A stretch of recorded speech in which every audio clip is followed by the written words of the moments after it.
Subtopik 2.1 Latar belakang sejarah Perlembagaan Persekutuan. Perlembagaan merupakan undang-undang tertinggi sebagai teras pemerintahan sesebuah negara. Sebelum kedatangan British, negara kita diperintah berdasarkan pemerintahan beraja. Raja memerintah berdasarkan undang-undang dan peraturan yang digubal. Pada zaman British, raja terus diterima sebagai pemerintah berdaulat. Apabila merdeka, negara kita mempunyai perlembagaan yang merupakan unsur penting dalam sesebuah negara. Perlembagaan persekutuan berasaskan nilai tradisi Kesultanan Melayu dan kemudiannya beberapa prinsip Undang-Undang Inggeris disesuaikan dengan nilai tempatan. Contohnya, dalam Undang-Undang Negeri Melayu, raja dikenali sebagai pemerintah, manakala rakyat memberikan ketaat-setiaan kepada raja. Undang-undang dan sistem pemerintahan akan ditentukan oleh raja. Undang-undang yang wujud pada zaman Kesultanan Melayu Melaka seperti Hukum Kanun Melaka dan Undang-Undang Laut Melaka mempengaruhi kandungan undang-undang bertulis di negeri Melayu yang lain. Antara undang-undang bertulis di negeri-negeri Melayu termasuklah Hukum Kanun Pahang, Undang-Undang Kedah, Undang-Undang Johor dan Undang-Undang 99 Perak. Sebelum kedatangan kuasa barat, negara kita sudah mempunyai undang-undang dan adat Melayu yang digunakan sebagai asas perlembagaan. Undang-undang ini menjadi panduan serta kawalan kepada raja dan pembesar dalam proses pemerintahan negara. Undang-undang di negeri-negeri Melayu mengalami perubahan demi perubahan selaras dengan perkembangan masyarakat sehingga kemunculan dan pengenalan undang-undang dari barat sekitar awal abad ke-19. Manakala dalam Undang-Undang Inggeris, British memperkenalkan undang-undang di negeri-negeri Selat, NNS yang dikenali sebagai Charter of Justice.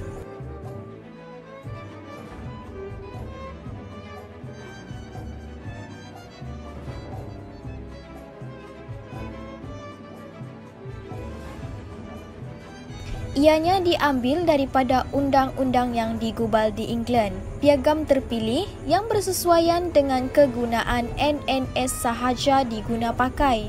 Contohnya, Charter of Justice 1807. Di Sarawak pula, terdapat The Sarawak Application of Laws Ordinance 1949 yang menggunakan the Common Law of England. Di Sabah, terdapat juga undang-undang yang disebut Sabah Application of Laws Ordinance 1951. Pada bulan Ogos 1956, Perlembagaan Sarawak memberikan kuasa kepada badan membuat undang-undang iaitu Konsil Negeri, Majlis Negeri yang mengandungi 45 orang ahli dan dipengerusikan oleh Ketua Setiausaha. Majlis tertinggi pula dipengerusikan oleh Governor yang turut dianggotai oleh Ketua Setiausaha, Setiausaha Kewangan dan Peguam Negara. Perlembagaan Sarawak pada tahun 1959 memberikan kuasa pentadbiran negeri kepada Majlis Tertinggi dan Konsil Negeri. Di Sabah pula, ditubuhkan Majlis Undangan dan Majlis Kerja pada tahun 1950.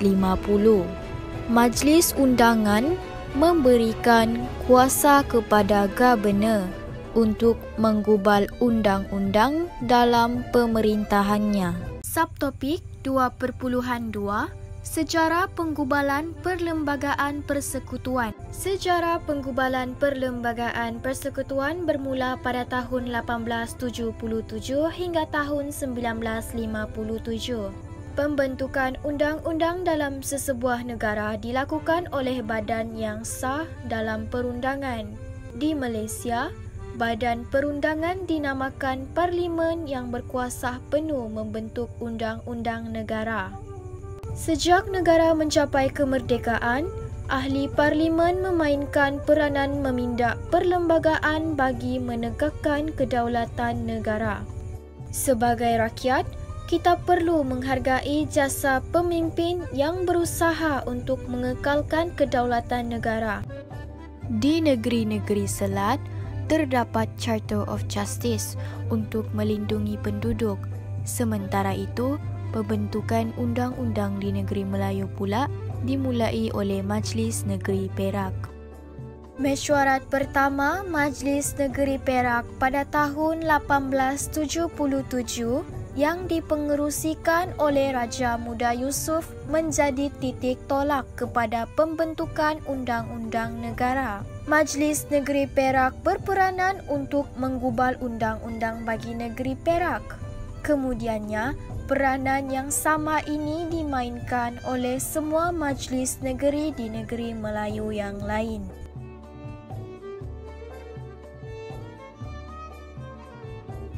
Kemudian, pada tahun 1946, undang-undang di negeri-negeri Selat digubal oleh Majlis Undangan Negeri. Manakala undang-undang di negeri-negeri Melayu Bersekutu NNMB digubal oleh Majlis Persekutuan. Sementara itu, undang-undang di negeri-negeri Melayu Tidak Bersekutu NNMTB pula digubal oleh Majlis Negeri.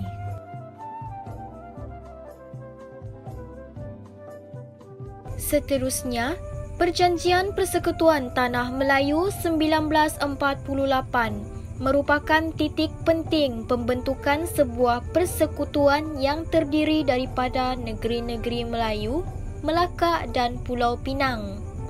Antara kandungan yang terdapat dalam Persekutuan Tanah Melayu termasuklah pentadbiran, kuasa Raja Melayu, perundangan dan kewarganegaraan. Dan akhirnya pada tahun 1957, Suruhanjaya Perlembagaan ini dikenali sebagai Suruhanjaya Perlembagaan Persekutuan Tanah Melayu atau Suruhanjaya Red.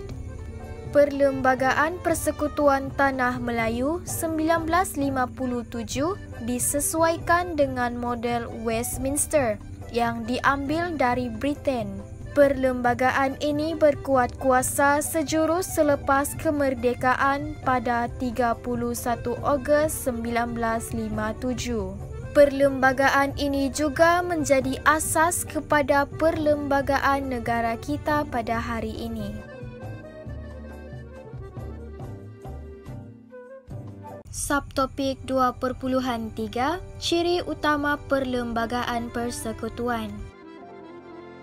Perlembagaan merupakan peraturan tertinggi dan panduan dalam sistem pemerintahan negara. Perlembagaan mempunyai dua ciri utama, iaitu tradisional dan moden yang diperlukan bagi kestabilan serta kemajuan negara. Ciri tradisional perlembagaan persekutuan yang pertama ialah kesultanan atau pemerintahan beraja. Sejak berabad-abad, negeri Melayu diperintah berdasarkan pemerintahan beraja. Sultan merupakan pemerintah berdaulat dan memiliki kuasa penuh di negeri masing-masing. Setelah negara kita mencapai kemerdekaan, pemerintahan beraja diteruskan dan disesuaikan dengan konsep demokrasi berparlimen, yang di-Pertuan Agong diperuntukkan melalui Perlembagaan Kuasa Pemerintahan sebagai pemerintah tertinggi negara. Kuasa yang di-Pertuan Agong termasuklah kuasa mengampun dan menangguhkan hukuman orang yang disabitkan kesalahan oleh mahkamah. Baginda juga mempunyai kuasa membuat pelantikan bagi jawatan utama negara. Pada peringkat negeri, Raja merupakan ketua negeri. pada baginda terletak kuasa eksekutif yang dilaksanakan melalui nasihat Majlis Mesyuarat Negeri. Raja mempunyai kuasa mengampun dan menangguhkan hukuman kepada mereka yang disabitkan kesalahan oleh mahkamah serta pelantikan jawatan utama negeri. Raja dikenali sebagai tonggak kehormatan dan keadilan yang membolehkan baginda mengurniakan anugerah, penghormatan dan bintang kehormat kepada individu yang terpilih. Kedua ialah agama Islam. Peruntukan perlembagaan berkaitan dengan agama Islam merupakan antara ciri tradisional.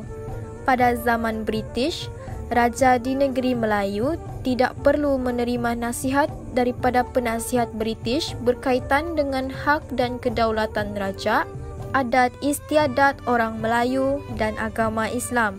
Selepas merdeka, agama Islam bagi negeri Melayu terletak di bawah kuasa raja di negeri masing-masing.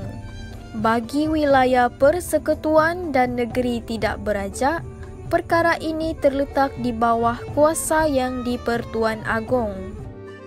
Yang ketiga ialah bahasa Melayu. Sejak zaman Kesultanan Melayu Melaka, bahasa Melayu digunakan dalam pemerintahan. Bahasa Melayu menjadi lingua franca dan memainkan peranan sebagai bahasa ilmu. Kini, bahasa Melayu menjadi bahasa kebangsaan dan bahasa rasmi di negara kita. Dan yang terakhir ialah kedudukan orang Melayu dan Bumiputera.